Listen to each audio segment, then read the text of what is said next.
Boa noite, meus irmãos. Que grande privilégio, mas que grande responsabilidade também que me foi confiada aqui nessa noite. A igreja que eu cresci, desde pequeno, está aqui agora no púlpito. E esse púlpito que já passou grandes homens de Deus, pastores capacitados, gente que está aqui sentada, que eu acho que é crente muito melhor do que eu. Mas o meu desejo aqui nessa noite é de compartilhar um pouco da palavra de Deus com cada um de vocês e também aquilo que Deus tem feito na minha vida. Vamos começar lendo a palavra de Deus. Aí está o texto de Lucas 6, mas antes da gente ler esse texto, vamos abrir a nossa Bíblia lá em Mateus, capítulo 7. Mateus, capítulo 7, e nós vamos ler o versículo 24 a 27.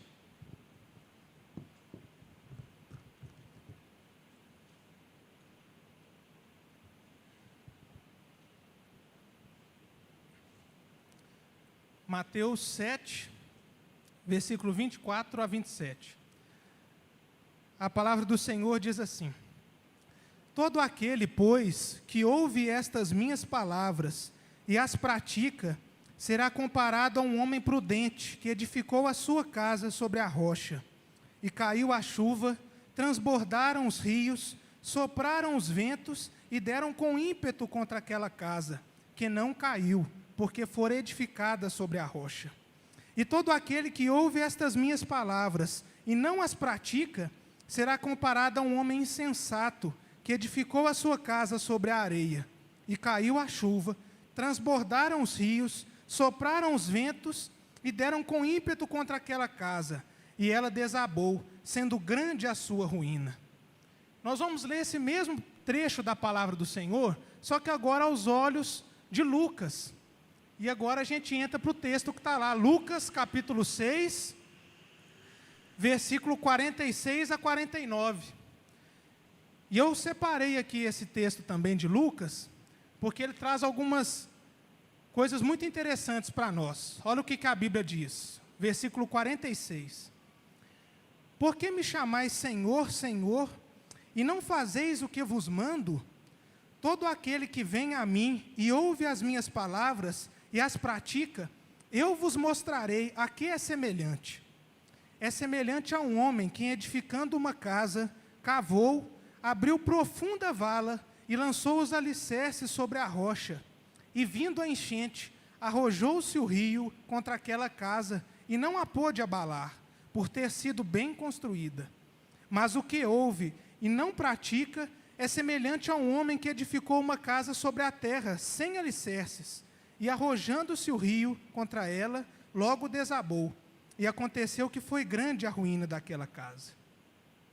Meus irmãos, nesses dois textos, a gente vê que Jesus começa essa mensagem dele falando assim: aquele que ouve as minhas palavras é semelhante a um homem. Tudo bem, mas que palavra que é essa que Jesus está falando? Que palavras que é que Jesus disse para dar esse exemplo do homem que edificou a casa? Quando a gente vê, volte a sua Bíblia lá para Mateus, no capítulo 7 que a gente leu. Dos versículos, dos capítulos 5, 6, 7, a gente vai ver que Jesus estava falando o sermão do monte. E todas essas palavras que Jesus estava se referindo, era sobre o sermão que ele tinha acabado de pregar.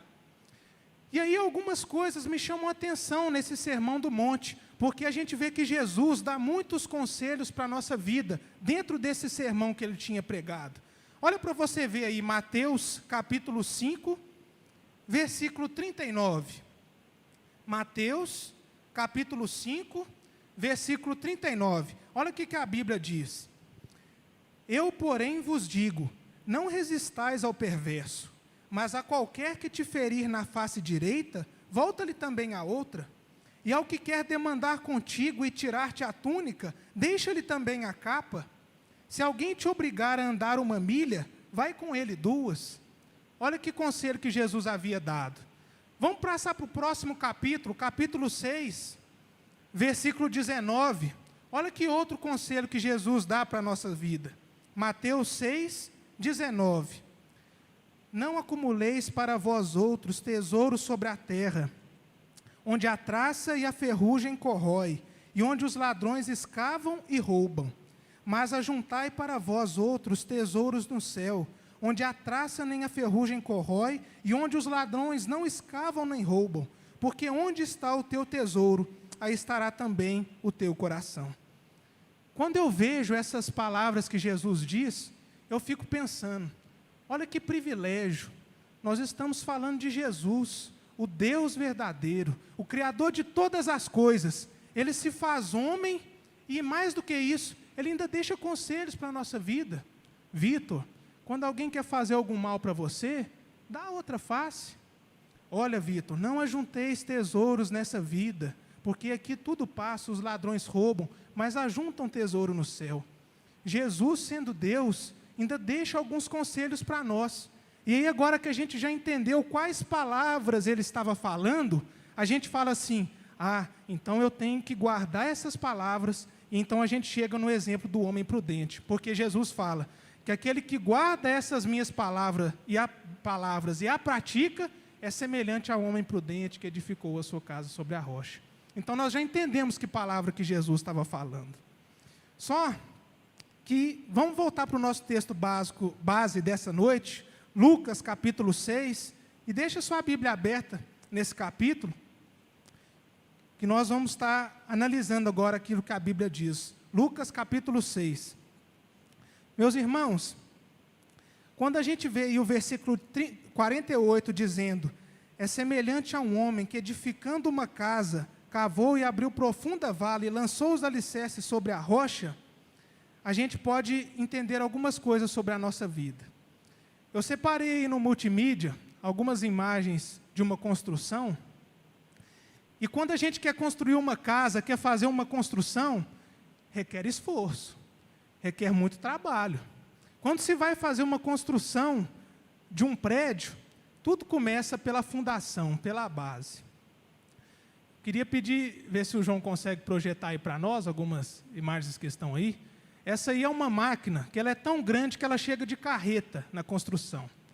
E ela chega e ela tem uma hélice, que o fundamento dela, por que ela está lá, é porque ela tem que fazer um buraco de 10, 14, 18 metros dentro do chão, para que o prédio possa ser construído dali para cima. Passa as outras fotos, João, para a gente.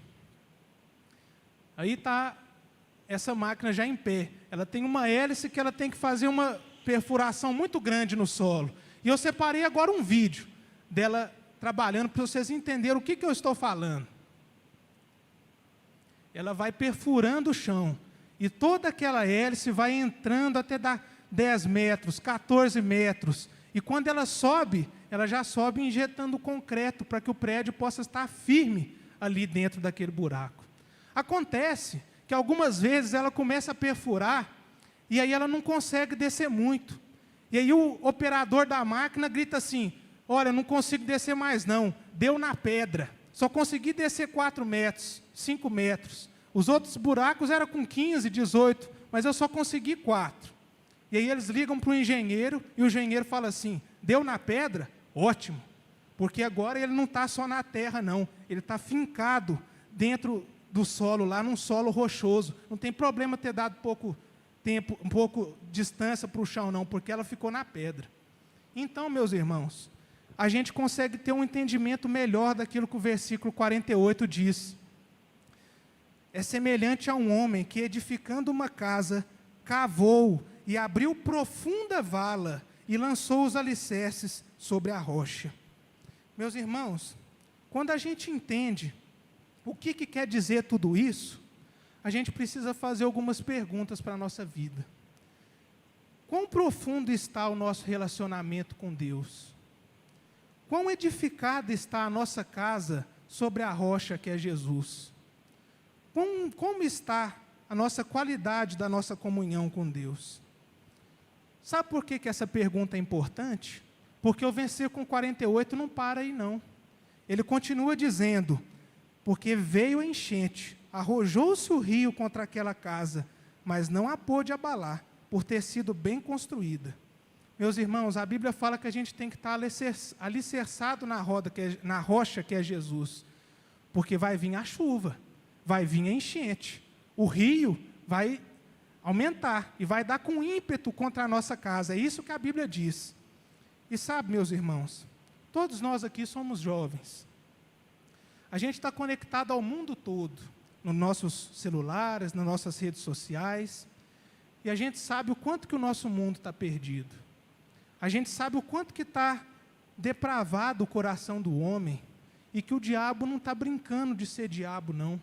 Ele quer levar o máximo de gente que ele conseguir junto com ele para o inferno. E para nós, os crentes, tudo que ele quer é nos desviar do caminho do Senhor. Só, meus irmãos, que a Bíblia nos alerta que a chuva vai vir, que as tentações vêm, que a nossa vontade de pecar chega, e que as oportunidades para entristecermos a Deus chega. Sabe o que vai ser considerado? Se a nossa casa está bem firmada sobre a rocha. Meus irmãos, é por isso que nós crentes precisamos estar firmes na rocha que é Jesus. Desde pequeno, quando a gente está na igreja, a gente é ensinado muitas coisas. E eu queria fazer essas mesmas coisas que a gente é ensinado, perguntando para vocês, como que está a sua vida de oração com Deus? Você sabe aí no seu coração, você conhece o seu dia a dia, como é que está a sua vida de oração com Deus? Eu oro quando eu acordo, na hora do almoço, quando eu ponho meu prato de comida, antes de dormir eu também oro. Meu irmão, você não entendeu ainda o que é a vida cristã. Deixa eu ler uma frase para você. Você não saberá para que serve a oração, até entender que a vida é uma guerra. Esse mundo está muito mal. O nosso coração é muito mal. A gente precisa da oração todos os dias. O nosso dever como cristão é quando a gente acorda, não é pegar o celular, não. É orar e falar assim, Senhor, obrigado por mais esse dia. Eu sou tão pecador que o Senhor podia ter me matado enquanto eu estava dormindo, porque o Senhor é santo. É pela misericórdia do Senhor que eu estou acordando aqui hoje. Senhor, me abençoa nesse dia. Me ajuda a vencer o pecado. Me ajude a dar um bom testemunho onde quer que eu esteja. Eu preciso do Senhor. Assim como uma música diz, mais do que o ar que eu respiro, preciso de Ti. Meus irmãos, só que quando a gente vive uma vida de oração, a gente entende que Jesus, que Deus, o Espírito Santo, é o nosso melhor amigo. O nosso Deus não é igual às outras religiões, que o Deus deles está longe, que você tem que fazer um sacrifício, que você tem que ir para uma cidade. A Bíblia fala que o nosso Deus é Deus de perto, que se a gente fecha a porta do nosso quarto, Ele nos ouve. E quando a gente entende isso, o que é o papel da oração para a nossa vida, a gente consegue imaginar e perceber, nossa, Deus é o meu melhor amigo, eu posso contar tudo para Ele, eu posso pedir tudo que eu estou com vontade de pedir, eu posso pedir que Ele me perdoe, eu posso pedir que Ele me abençoe numa prova, no meu trabalho. Meu irmão, e se você ainda não percebeu que Jesus é o seu melhor amigo, você está perdendo uma das grandes alegrias da vida, porque muita gente acha que aceitar Jesus resolve o problema do destino eterno, e resolve, mas Jesus faz diferença na nossa vida aqui ainda na terra. A maior alegria que a gente tem é caminhar com Jesus. Jesus é o nosso melhor amigo. Que privilégio que a gente tem. O Senhor de todo o universo, um universo infinito, que a Bíblia fala que é tudo colocado aos pés de Jesus. Esse mesmo Deus é o Deus que você pode chamar de amigo, de falar, Senhor, mesmo o Senhor sendo tão grande, o Senhor é o meu amigo e habita dentro de um coração tão pequeno como o meu. Que privilégio que a gente tem. Não deixe que a rotina te impeça de orar. A gente fica preso no trabalho, no estudo, eu saio do serviço, eu vou para a faculdade, eu chego em casa morto de cansaço. Só que, meu irmão, de um intervalo para o outro da aula, de uma entrega para outra do serviço, no trânsito, em qualquer momento, você não precisa estar nem de olho fechado, mas você tem que se esforçar na oração, parar ali um minutinho e falar, Senhor, eu estou aqui orando, só porque eu quero crescer em comunhão com o Senhor, que o Senhor possa estar me dirigindo no restante desse dia, porque O segredo da comunhão com Deus não é fazer grandes orações em algum momento do dia, não. É nos pequenos momentos do dia cultivar a nossa comunhão com Deus. A oração é o alimento do crente, e é através da oração que podemos nos achegar para perto de Deus.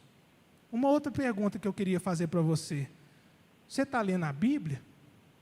É muito clichê, oração, ler a Bíblia, só que você não sabe a profundidade que é isso, a profundidade que é orar, a profundidade que lê a Bíblia. Eu leio a Bíblia 2 vezes na semana, eu venho aqui no culto domingo, leio ali terça, quinta, domingo eu leio de novo. Meu irmão, você ainda não entendeu o privilégio que você tem da mensagem do Criador dos céus e da terra, que deixou conselhos para você, e você não está lendo a Bíblia. Sabe as dificuldades que você está enfrentando? Qualquer dificuldade que a gente pode enfrentar na nossa vida, Deus deixou aqui na palavra dEle. Muitas vezes, quando você abre a Bíblia para ler, você fala assim: nossa, essa história é tudo que eu estou vivendo. Nossa, esse ensinamento de Jesus era tudo que eu precisava para ouvir. Nossa, esse versículo que eu acabei de ler mostra que eu estou agindo errado nessa parte. Preciso mudar o rumo da minha vida. Muita gente acha que isso aqui é só um livro, mas ela é a palavra de Deus. Ela é viva, ela é eficaz, ela é a palavra do Deus verdadeiro para nós que estamos aqui nessa terra. Porque a gente ainda não pode sentar cara a cara com Deus e conversar com Ele. Ele é santo, mas Ele é tão bondoso que Ele deixou a Bíblia para nós, deixou ensinamentos para nós, para que a gente possa viver a nossa vida. Não deixe que a preguiça domine o seu coração, porque a preguiça te impede de ser abençoado por Deus. Muitas vezes a gente chega na nossa casa e fica com preguiça de ler a Bíblia, mas é tão prazeroso entrar no Instagram, não é? Tão bom olhar o WhatsApp, e eu tenho trabalhado isso na minha vida muitas vezes. Às vezes eu sento assim, para ter um momento mais à toa comigo mesmo, e eu já fico doido para ligar a internet do celular e olhar no Instagram, ou olhar o WhatsApp, e eu falo assim: mas e se eu trocar esse tempo por ler um capítulo da Bíblia? E muitas das vezes eu fico surpreso e falo assim: nossa, olha o tanto que esse capítulo me edificou, e eu ainda querendo trocar esse momento aqui por dar uma olhadinha no Instagram, que muitas vezes só me faz pecar contra Deus. Meus irmãos, a gente não está falando de um Deus criado por homens, a gente não está falando de um Deus que está morto, nós estamos falando do Deus que é a verdade. A Bíblia é a verdade. Só existe um Deus, só existe uma fé que, destinada em Jesus, é capaz de levar à salvação. Então, meu irmão, se você já conhece essa verdade, não deixe que as coisas do dia a dia te afastem do caminho, não. Você tem um privilégio grande demais de orar, de ler a Bíblia. Não deixe que as coisas desse mundo te afastem daquilo que Deus tem para você, não. É um privilégio grande demais conhecer a Deus. É um privilégio muito grande ler a Bíblia e falar assim: nossa, a Bíblia é a verdade. Abra a sua Bíblia aí em Timóteo, nós vamos ler o capítulo 2. 2 Timóteo. 2 Timóteo, capítulo 2.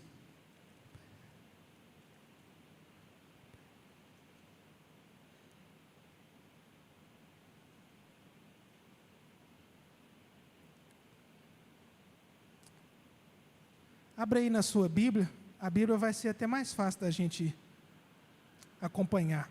Eu vou ler o versículo 1, o versículo 3, 4, 5 e depois o 11. Versículo 1, 2 Timóteo, capítulo 2, versículo 1. Tu, pois, filho meu, fortifica na graça que está em Cristo Jesus. Versículo 3. Participa dos meus sofrimentos como um bom soldado de Cristo Jesus. Nenhum soldado em serviço se envolve em negócios dessa vida, porque o seu objetivo é satisfazer aquele que o arregimentou. Igualmente, o atleta não é coroado, se não lutar segundo as normas. Versículo 11. Fiel é esta palavra. Se já morremos com ele, também viveremos com ele. Se perseverarmos, também com ele reinaremos. Se o negarmos, ele por sua vez nos negará. Se somos infiéis, ele permanece fiel, pois de maneira nenhuma pode negar a si mesmo. A Bíblia nos fala que a gente tem que ser igual um soldado. que aquela pessoa que arregimentou ele, que colocou ele naquele posto, confia nele, e aquele soldado exerce a sua função orgulhoso e fala assim: nossa, eu vou dar o meu melhor aqui para poder alegrar aquele que me deixou aqui nesse lugar agora. Eu vou fazer o meu melhor serviço para que ele possa ver e ficar feliz quando olhar para mim. Da mesma forma, a Bíblia fala que um atleta não consegue chegar ali naquilo que ele quer conquistar, numa medalha, se primeiro ele não se esforçar. E depois a gente vê algumas características de Deus, que fala assim: se já morremos com Ele, se a gente já foi salvo por Jesus, se a gente abandonou a nossa velha vida, então agora também viveremos com Ele. Vamos viver a nossa vida de acordo com a vontade de Deus. Se perseverarmos, também com Ele reinaremos. Se o negarmos, Ele por sua vez nos negará. Se somos infiéis, Ele permanece fiel, porque de maneira nenhuma pode negar a si mesmo. Meus irmãos, Deus é Deus, Ele é amoroso, Ele é bom, Ele cuida de nós. Só que Deus é Deus de justiça. Se a gente não quer ter um relacionamento com Ele, você acha que Ele vai vir e continuar nos abençoando da mesma forma, e vai ser sensível à nossa oração? Você não está buscando ao Senhor. A Bíblia fala: buscar-me-eis e me achareis, quando me buscardes de todo o vosso coração. Se a gente vive uma vida cristã rasa, eu vivo o meu dia todo, no final do dia eu faço uma oração, eu leio a Bíblia. Meu irmão, você está perdendo uma grande oportunidade de conhecer mais o seu Deus, de ser edificado, de conhecer o que é a verdadeira alegria para a nossa vida. Não é ser um profissional bem-sucedido, não é ganhar muito dinheiro, não é casar, não é ter um futuro feliz. A maior alegria que a gente pode ter na nossa vida é ter aquela paz no coração e falar assim: ah, Senhor, o Senhor é tudo que eu preciso. Essa é a maior alegria que a gente pode ter. Eu queria que você, nesse momento, pensasse: como que está o seu coração?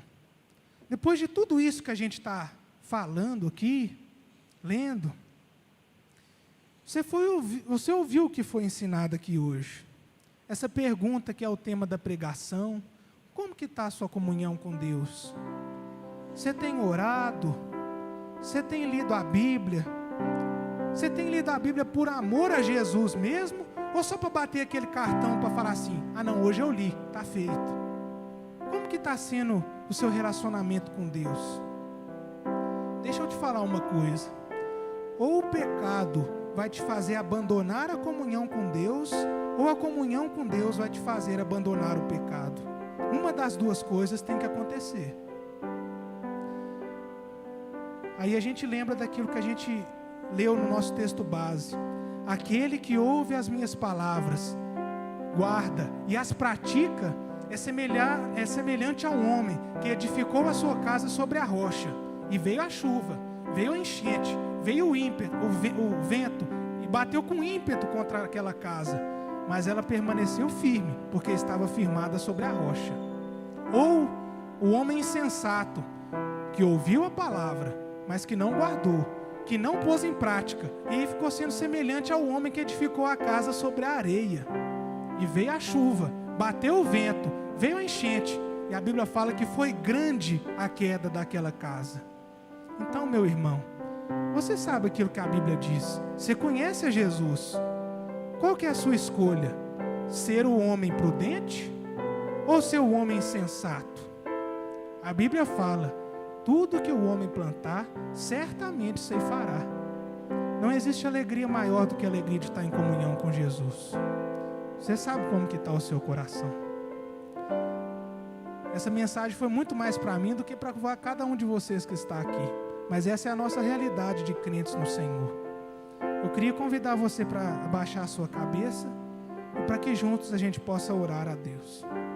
Nesse momento você pode contar para o Senhor tudo que está no seu coração, aquilo que você precisa melhorar, confessar ao Senhor e fazer um novo compromisso com Deus.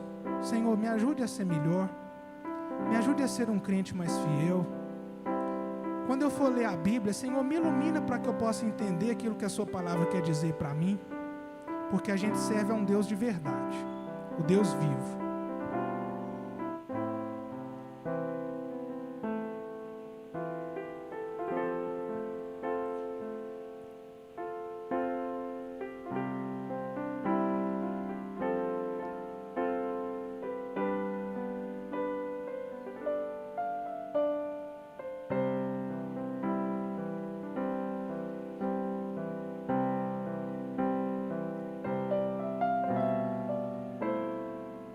Senhor Deus, muito obrigado, Senhor, por tudo que o Senhor tem feito em nossa vida. O Senhor, ó Pai, o Deus Santo, abençoa tanto a nossa vida, e nós que somos pecadores. O Senhor, ó Pai, um dia transformou o nosso viver. Nós temos, ó Pai, o privilégio de caminhar contigo. Que o Senhor nos ajude, ó Pai, a cada dia mais dedicarmos mais a nossa vida na oração, na comunhão com o Senhor, na leitura da palavra, para que a gente possa conhecer mais a Ti, guardar no nosso coração os Seus conselhos para a nossa vida, saber, ó Pai, aquilo que a gente tem que fazer no nosso dia a dia, porque o Senhor, ó Pai, nos deixou uma palavra verdadeira e que contém tudo aquilo que a gente precisa saber para os nossos dias. Que o Senhor nos ajude, ó Pai, a sermos um soldado do Senhor, que desejamos em tudo Te agradar, ou um atleta que nos esforçamos para que a gente possa conquistar, ó Pai, uma comunhão verdadeira com o Senhor. Que o Senhor nos ajude, ó Pai, a ser igual aquele homem prudente que cavou, que abriu uma profunda vala para que o alicerce fosse colocado sobre a rocha que é o Senhor. Que o Senhor nos ajude a nos esforçarmos. Nos ajuda, Senhor, a vencer a preguiça. Nos ajuda, Senhor, a vencer a vontade de fazer outras coisas enquanto a gente só tem que ter um tempo com o Senhor. Nos mostra, Senhor, que essa é a verdadeira alegria que a gente pode ter na nossa vida. Ser cheio do Senhor. Que o Senhor, ó Pai, nos abençoe a cada dia.